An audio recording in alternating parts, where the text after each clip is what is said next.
Welcome to the Super Saturday debate. I'm Zaka Jacob. The Israel-Palestine conflict has flared up yet again after a surprise attack by the Hamas on the state of Israel. Hundreds of Hamas militants have infiltrated into Israel in SUVs, motorcycles, and paragliders. They've opened fire on civilians as well as other infrastructure. At least 100 people have been killed and over 800 have been wounded as Hamas has bombarded Israel with over 5,000 rockets in the space of just under half an hour.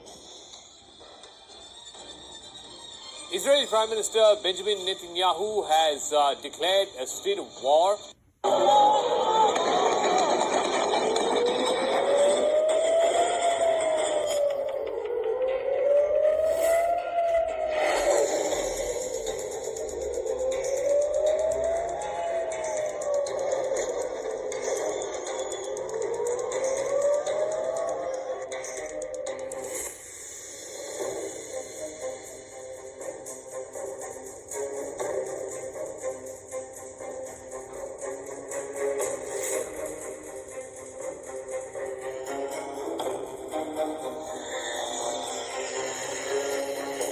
I know until now, okay, it's not official, we need to understand it.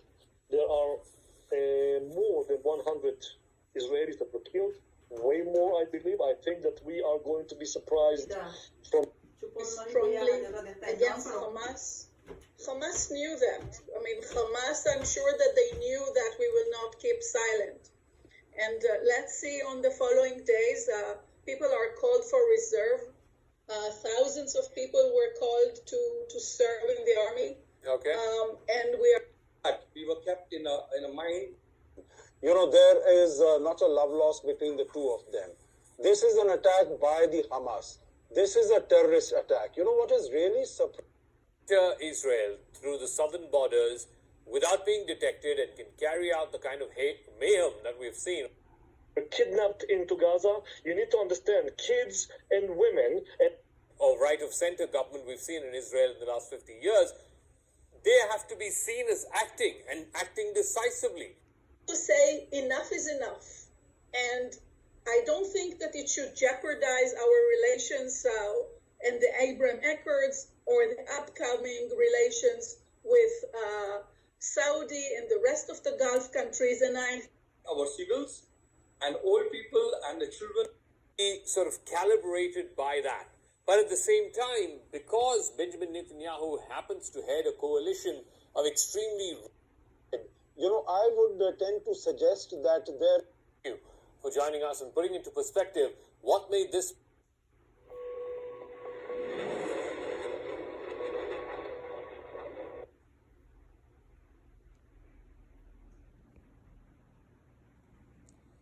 So that's the latest on the conflict. Now let's talk about the key players. What's at stake for them? And we're starting with the Prime Minister of Israel, Benjamin. You're at war. In war, one needs... Fractured nature of Israeli politics, reform, and now by mention in Israel. But after today's attack in the air, they were terrorists. So Israeli intelligence has some catching up to do.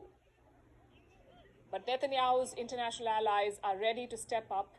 Through the day, they've issued statements of support. We begin with the United States of America. His name is Lloyd Austin. The late might not be that easy.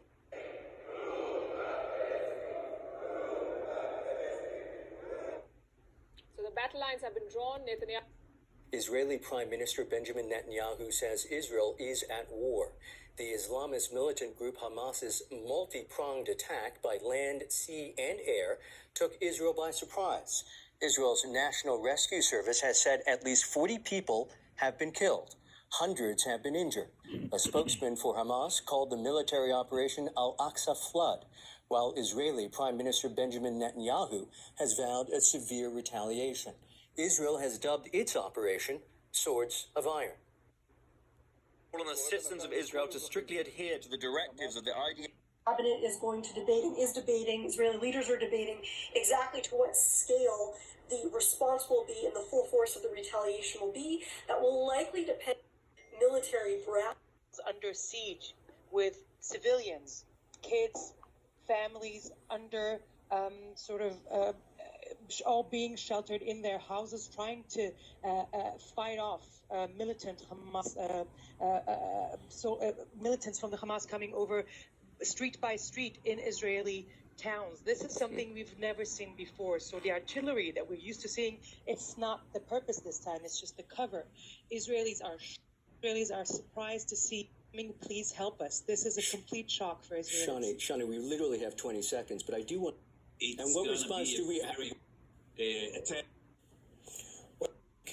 Something like that can happen if you're they want to hinder these And its battleground, Gaza again, Islamist militant group Hamas setting off air raid sirens in. Soldiers. Conflicts between the neighbors have flared up time and again in the past. Some minor, some of them catastrophic proportions that have led to the deaths of thousands. These attacks mark Hamas's biggest. What is the situation on the ground? Operation that will Said it was a big surprise. Intelligence gathering, one of the kibbutzim, one of the villages, considered many times in the past, but not in this scale. And if you're just joining us, this is what is happening at this moment. Hostilities have broken out between Hamas in Palestine and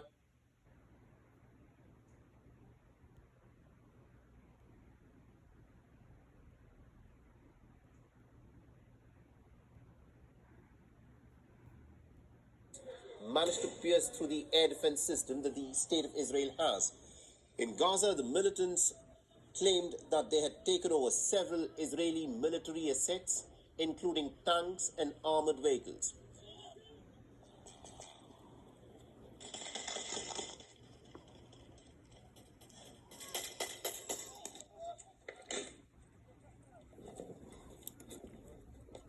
This video that you're looking at on your screens was put out by the Reuters war agency,